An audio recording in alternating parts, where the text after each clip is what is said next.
Assalamualaikum warahmatullahi wabarakatuh. Bismillahirrahmanirrahim. Hamdan wa thana'an laka ya Allah, salatan wa salaman laka ya Habiballah wa ala alika wa ashabika ya khaira khalqillah, laka ya Rasulullah wa li jami' man ittaba'a dinaka ya Habiballah, haqiqatan min ladun Adam la yaumil qiyamah. Wa nakhusu khususan min humillah hadratus syekh maulana Jalaluddin Rumi qaddasallahu sirrahu radhiyallahu lana wa lahumul Fatihah. A'udzu billahi minasy syaithanir rajim. Bismillahirrahmanirrahim. Alhamdulillahi rabbil alamin arrahmanir rahim maliki yaumiddin. Iyyaka na'budu wa iyyaka nasta'in ihdinas siratal mustaqim. Siratal ladzina an'amta 'alaihim ghairil maghdubi 'alaihim waladdallin. Amin.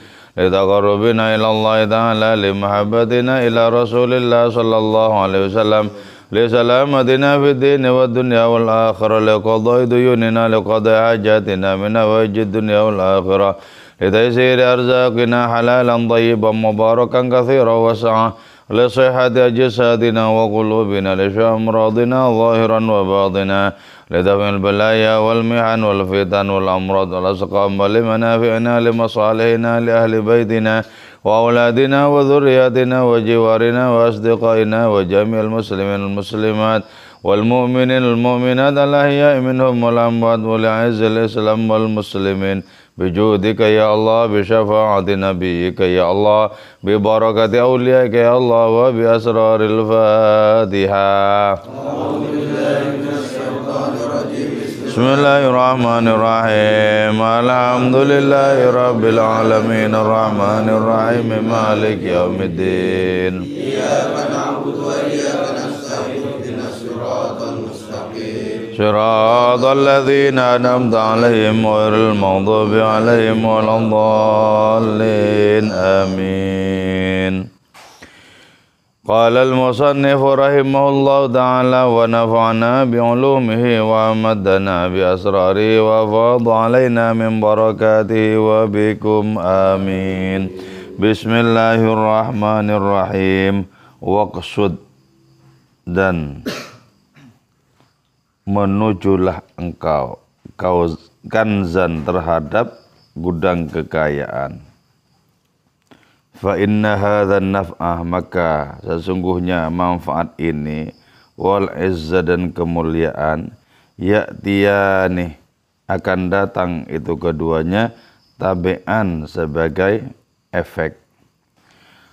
Wa'tabirhuma, dan ibaratkanlah engkau huma terhadap keduanya far'an sebagai cabang. Tadi malam kan disebutkan bahwa dimanapun kita berada, hendaklah kita tertuju kepada orang-orang ilahi. Nah, orang-orang ilahi itu disebut sebagai kanzun, yaitu gudang kekayaan. Kekayaan rohani.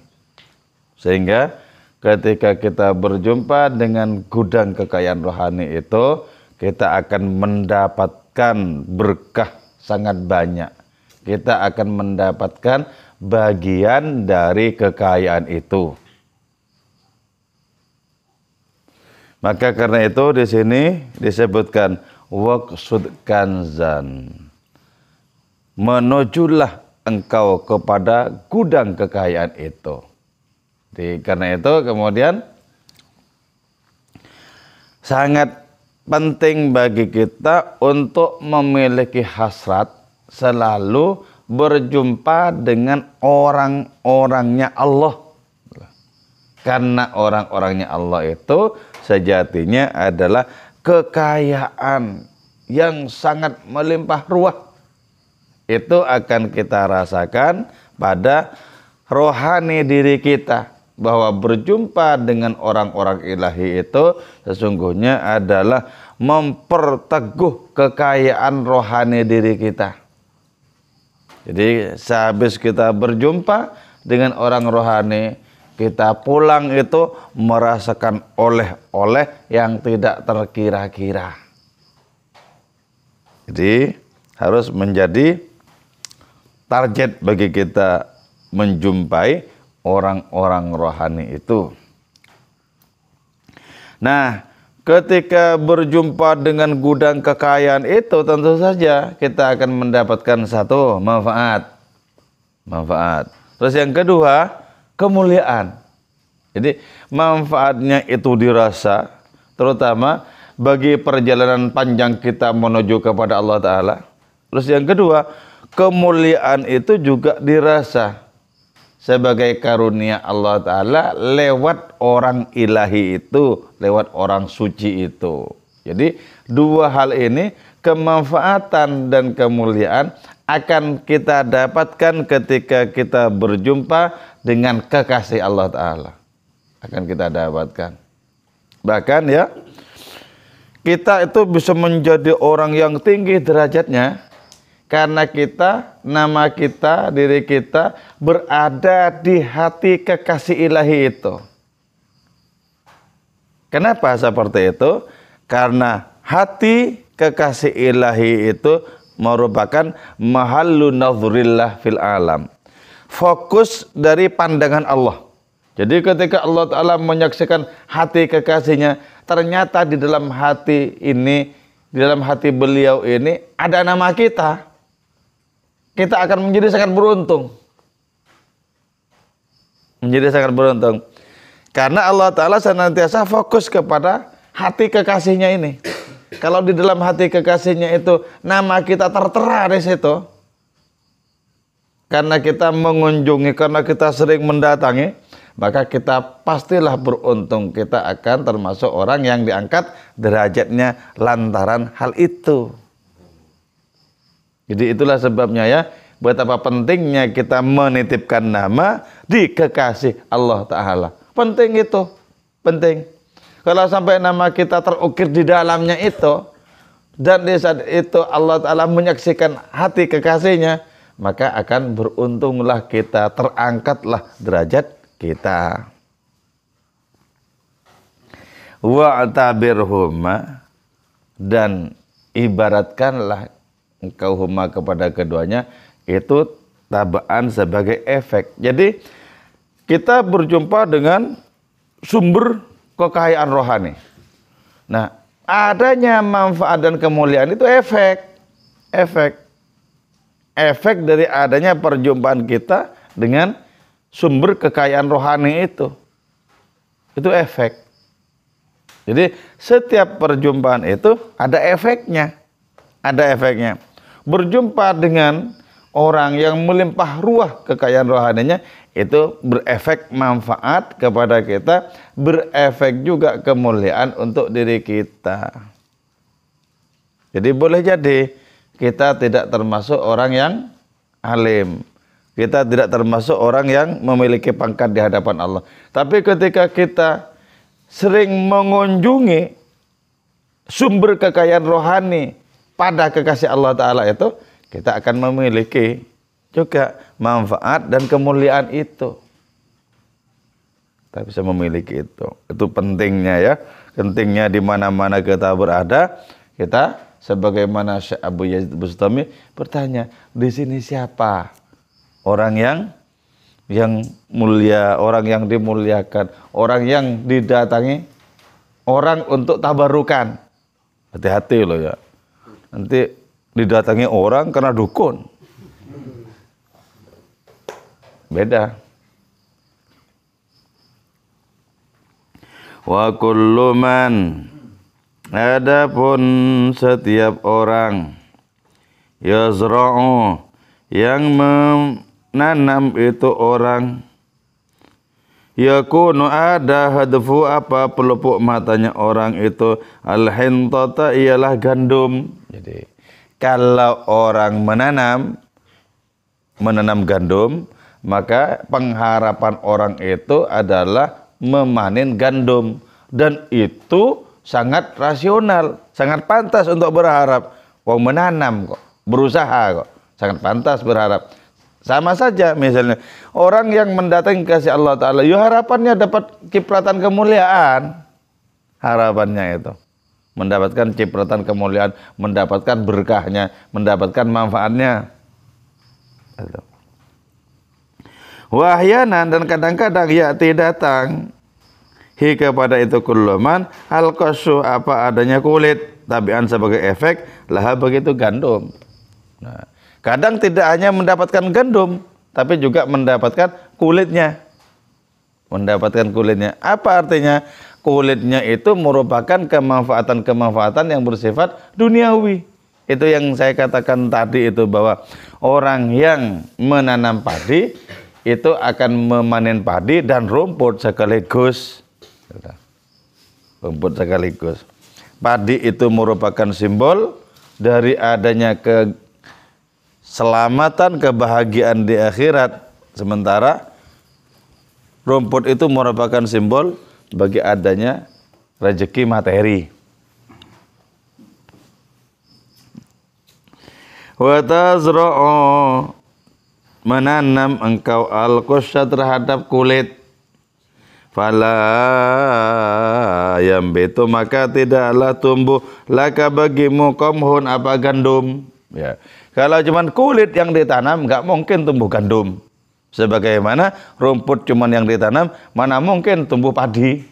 Gitu loh. Jadi yang perlu kita tanam itu yang bisa menghasilkan kedua-duanya. Menghasilkan keberuntungan untuk kita di akhirat, menghasilkan keberuntungan untuk kita di dunia. Itu yang perlu kita tanam. Kalau kita menanam sesuatu yang hanya di dunia keberuntungannya, itu berarti di akhirat nanti kosong. Jadi tanamlah tumbuhan yang manfaatnya itu bisa kita petik di dunia, bisa kita petik di akhirat. Itu. Coba kayak gitu. Takut aku. Fabahas an insanin maka bahaslah engkau an insanin tentang manusia. Bahaslah engkau an insanin tentang manusia. Bahaslah engkau an insanin tentang manusia sampai diulangi 3 kali. Bahaslah manusia. Maksudnya apa? Manusia yang merupakan cerminan dari kehadiran Tuhan. Gitu loh. Maksudnya disuruh bahas itu apa? Artinya adalah dengan pembahasan itu kita akan melakukan pencarian. Kalau kita senang sesuatu, pasti seringkali kita bahas sesuatu itu. Nanti semakin lama dibahas, langsung dieksekusi, lakukan. Kan gitu. Jadi pertama-tama kita senang, itu ditunjukkan dengan agendanya kita membahas tentang apa yang kita senangi itu. Kita setiap kali ketemu siapa, itu yang digelisahkan dan karena itu senantiasa dibahas.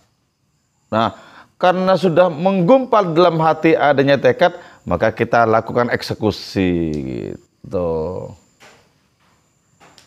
Jadi dalam rangka menumbuhkan adanya tekad yang kuat, adanya pembahasan itu. Karena itu di sini disebutkan bahaslah manusia, bahaslah manusia, bahaslah manusia. Yakni manusia yang merupakan prototipe dari kehadiran ilahi.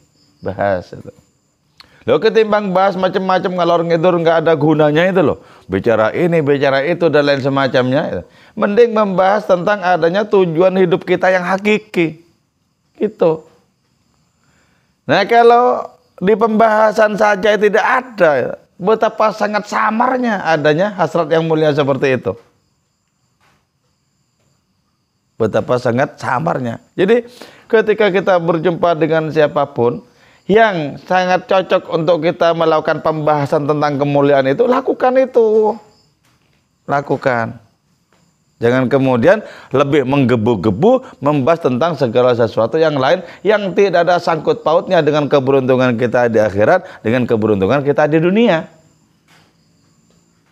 Lakukan.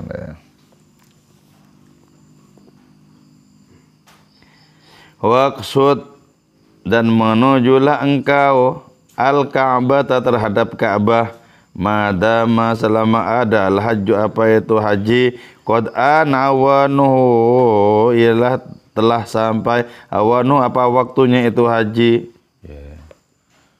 Hendaklah kita menuju ke Ka'bah. Ka'bah itu merupakan simbol dari apa? Dari kiblat rohani diri kita. kalau engkau memang lelaki, kata Maulana Rumi, maka tertegunlah kepada wajah Allah, karena wajah Allah merupakan kiblat umat manusia. Jadi apa yang menjadi tujuan pokok kita, fokus kita, itu senantiasa kita dekati, terus gitu kita dekati. Makanya ya Ibnu Arabi itu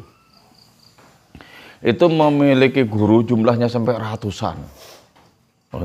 Sebab kemanapun beliau datang itu, di situ mencari orang suci. Datang ke tempat lain lagi, mencari orang suci, mencari orang ilahi itu. Sampai banyak sebanyak-banyaknya, dan hubungan itu tetap berjalin baik sampai akhir hayatnya. Walaupun yang dimaksud guru di sini bukan guru yang mengajarkan, tapi guru yang Ibnu Arabi itu bisa mengambil manfaat secara prasmanan. Jadi guru yang dimaksud tidak mesti mengajarkan ma'rifat dan lain semacamnya, tidak. Tapi ketika Ibnu Arabi ketemu dengan para guru itu, Ibnu Arabi mengambil banyak manfaat dari orang itu. Mengambil banyak manfaat dari orang itu. Sehingga akhirnya apa? Ibnu Arabi sendiri menjadi gudang kekayaan yang melimpah ruah. Karena itu disebutkan di dalam tasawuf itu ya, bahwa kitab-kitab karangan para sufi yang lain selain Ibnu Arabi itu sejatinya hanyalah seperti catatan kaki saja bagi karyanya Ibnu Arabi. Catatan kaki tok loh. Kitab-kitab dari para sufi yang lain itu. Dari saking luasnya karya-karya Ibnu Arabi berdasarkan melimpah ruahnya pengalaman rohani. Jadi di sini Ka'bah kita pahami sebagai tujuan hidup kita yang menjadikan kita kaya raya. Jadi karena itu ya, kalau ada misalnya kan begini ya, misalnya begini. Ada pertambangan, beberapa pertambangan ya. Beberapa pertambangan batu-batu mulia kan itu. Ada yang ukurannya cuman 1 kali 1 meter, ada yang ukurannya 2 kali 2 meter, ada yang ukurnya sehektar. Yo, kita menuju yang sehektar itu. Kenapa? Kemungkinannya untuk dapat itu lebih besar. Gitu loh.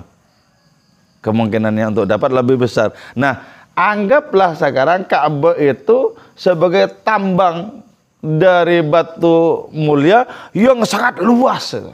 Yang sangat luas. Dan di situ ada batu-batu mulia pilihan. Nah, datang ke sana, ambillah sesuai dengan kemampuan kita mengambilnya. Karena kita mengambilnya itu secara prasmanan di situ. Sama orang datang misalnya ke Ka'bah. Di situ tidak ada waktu yang diharamkan. Tidak seperti di luarnya Ka'bah itu. Kalau di sini kita tidak boleh sholat setelah subuh. Sholat setelah asar nggak boleh, kecuali ada alasan, misalnya sholat jenazah misalnya, nggak boleh. Tapi di sana, semau-maunya.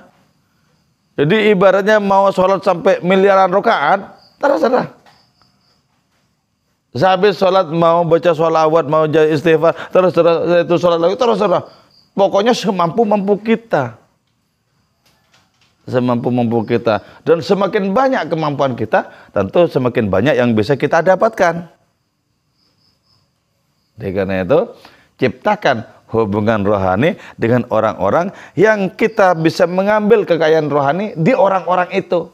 Ambil gitu loh. Wa ma dumta qad dhahabta, dan selama ada engkau qad dhahabta, ialah pergi engkau, fa sawfa tusyahidu, maka akan menyaksikan engkau Makkah terhadap Makkah. Jadi ya, tujuannya adalah Ka'bah, nilai plusnya apa? Bisa menyaksikan Makkah, kan gitu. Sama, tujuannya adalah padi, dapatnya tidak saja padi tapi juga rumput. Gitu loh. Tujuannya adalah Ka'bah. Ka'bah sebagai tujuan intinya. Tapi ternyata tidak hanya mendapatkan Ka'bah, mendapatkan Mekah yang penuh berkah itu, mendapatkan tanah haram yang penuh berkah itu. Nah, itu merupakan apa? Merupakan efek. Merupakan efek. Jangan kemudian dibalik. Tujuannya apa?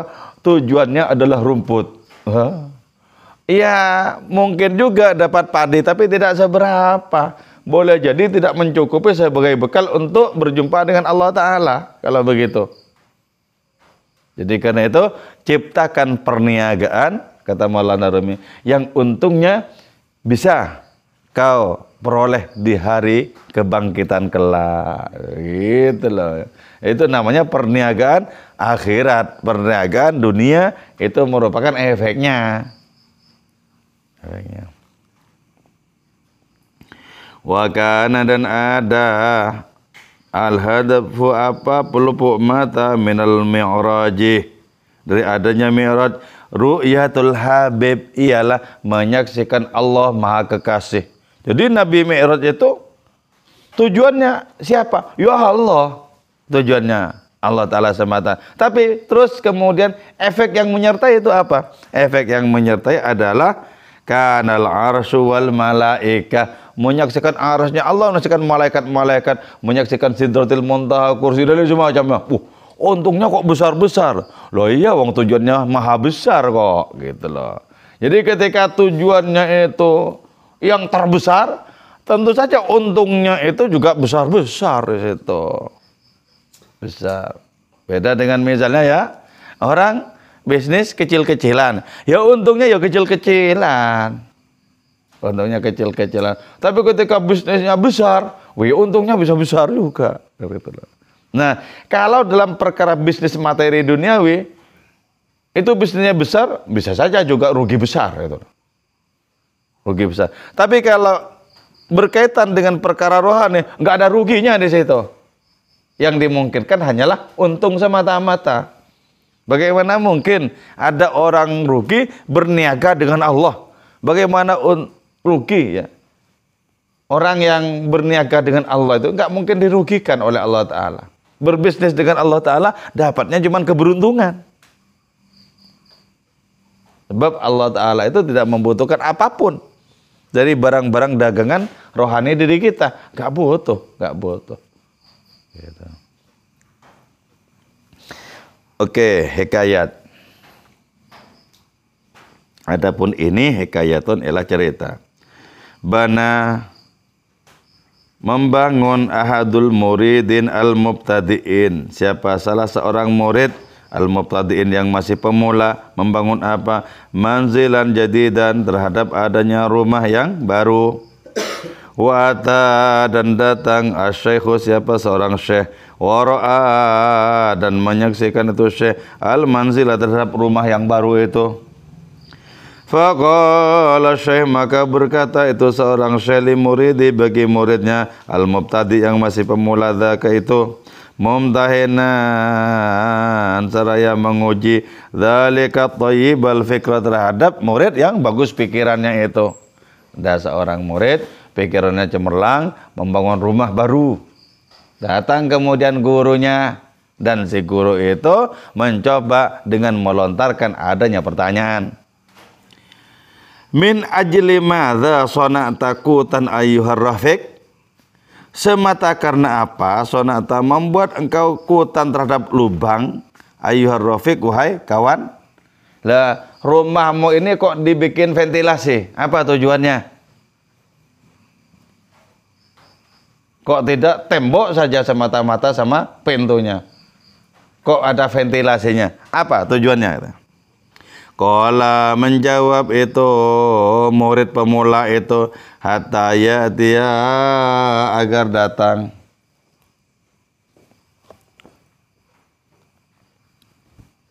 An-nur, apa? Cahaya, min dzalika thariq, dari adanya ventilasi itu.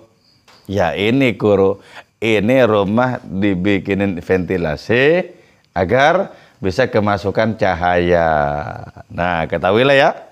Kata Maulana Rumi itu apa? Apakah neraka? Neraka adalah rumah yang tidak ada jendela dan pintunya. Neraka. Apa maksudnya? Tidak ada jendela dan pintunya. Itu hanya merupakan ruang pengap. Itu neraka itu. Kalau orang hidupnya itu hanya terkurung di kegelapan hidupnya, itu neraka. Sehingga tidak bisa apa? Tidak bisa di situ masuk cahaya, tidak bisa juga dilewati oleh angin lalu. Itu betul-betul neraka ya.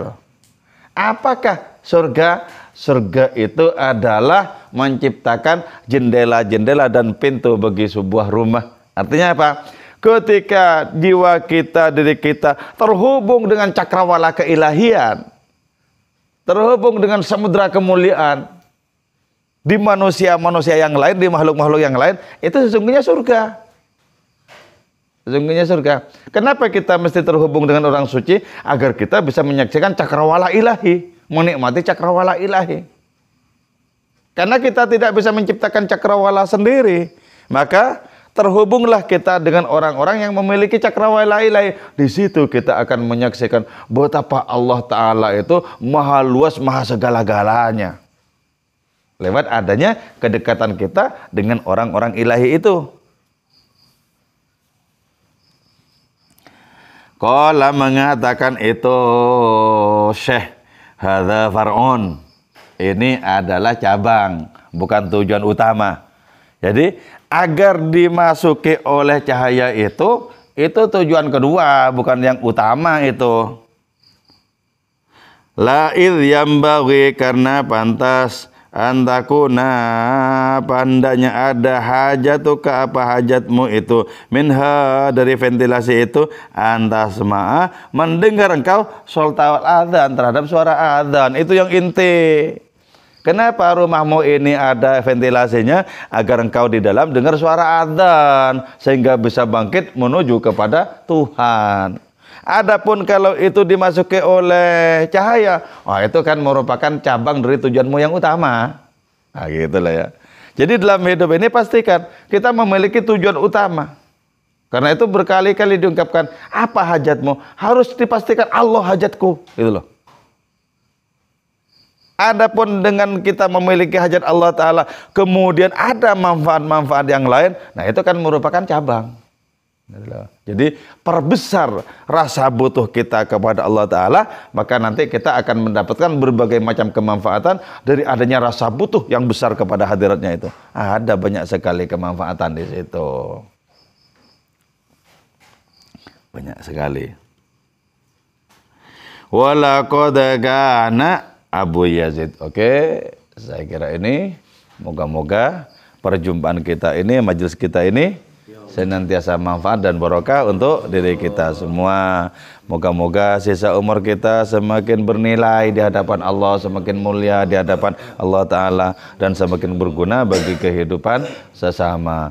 Moga-moga anak cucu keturunan kita menjadi orang-orang yang bertakwa kepada Allah dan mengikuti tauladan Kanjeng Rasul Muhammad SAW. Moga-moga kita senantiasa sehat walafiat dan berumur panjang, dijauhkan dari berbagai macam bencana dan malapetaka, dijauhkan dari berbagai macam penyakit yang sulit obatnya. Moga-moga negeri kita ini senantiasa damai dalam lindungan Allah Subhanahu wa taala. Wal afa minkum. Wassalamualaikum warahmatullahi wabarakatuh. Maulaya shalli wa sallim daiman